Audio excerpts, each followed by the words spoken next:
ଯାଜପୁର ଜିଲ୍ଲା ପ୍ରେସ୍ କ୍ଲବର ପ୍ରଥମ ବାର୍ଷିକ ଉତ୍ସବର ପ୍ରସ୍ତୁତି ଶେଷ ପର୍ଯ୍ୟାୟରେ। ନବଗଠିତ ଯାଜପୁର ଜିଲ୍ଲା ପ୍ରେସ୍ କ୍ଲବର ପ୍ରଥମ ବାର୍ଷିକ ଉତ୍ସବ ଡିସେମ୍ବର 14 ତାରିଖ ରବିବାର ଦିନ ଯାଜପୁର ସହରସ୍ଥିତ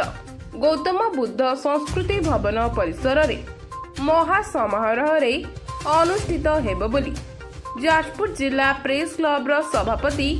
ଅଜୟ କୁମାର ରାଉଳ ଜଣାଇଛନ୍ତି। ଏଥିରେ ମୁଖ୍ୟ ଅତିଥି ଭାବେ ରାଜ୍ୟ ସରକାରଙ୍କ ସମବାୟ ବୟନ ଓ ହସ୍ତଶିଳ୍ପ ମନ୍ତ୍ରୀ ପ୍ରଦୀପ ବଳ ସାମନ୍ତ ଯୋଗ ଦେବା ପାଇଁ ସଦୟ ସ୍ୱୀକୃତି ପ୍ରଦାନ କରିଛନ୍ତି। ସେହିପରି ଭାବରେ ମୁଖ୍ୟ ବକ୍ତା ଭାବେ ଯାଜପୁର ସାଂସଦ ଡକ୍ଟର ରବୀନ୍ଦ୍ର ନାରାୟଣ ବେହେରା ଯୋଗ ଦେବାର କାର୍ଯ୍ୟକ୍ରମ ରହିଥିଲା ବେଳେ ବରେଣ୍ୟ ଅତିଥି ଭାବେ ବିରୋଧୀ ଦଳ ମୁଖ୍ୟ ସଚେତକ ତଥା ବିଞ୍ଝାରପୁର ବିଧାୟିକା ପ୍ରମିଳା ମଲ୍ଲିକ ଓ ବରେଣ୍ୟ ଅତିଥି ଭାବେ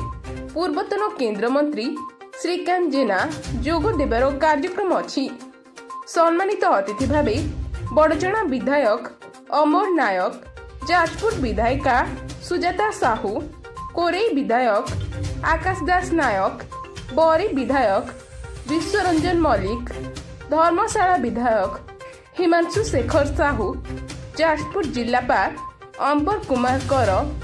ଯାଜପୁର ଆରକ୍ଷୀ ଅଧୀକ୍ଷକ ୟଶ ପ୍ରତାପ ଶ୍ରୀମାଲ ଓ ବରିଷ୍ଠ ବିଜେପି ନେତା ଗୌତମ ରାୟ ମଧ୍ୟ ଏହି କାର୍ଯ୍ୟକ୍ରମରେ ଯାଜପୁର ମାଟିରେ ଜନ୍ମ ନେଇ ସାରା ଓଡ଼ିଶାରେ ସାମ୍ବାଦିକତା କ୍ଷେତ୍ରରେ ବେଶ ଖ୍ୟାତି ଅର୍ଜନ କରିଥିବା ଓଡ଼ିଶା ରିପୋର୍ଟରର ସମ୍ପାଦକ ଦେବେନ୍ଦ୍ର ପୃଷ୍ଟି, ନନ୍ଦିଘୋଷ ଟିଭିର ବରିଷ୍ଠ ସାମ୍ବାଦିକ ଅଜୟ କୁମାର ଦାସ, ଯଜାତି ମହାନ୍ତି ଓ ଚିନ୍ମୟ ମହାପାତ୍ର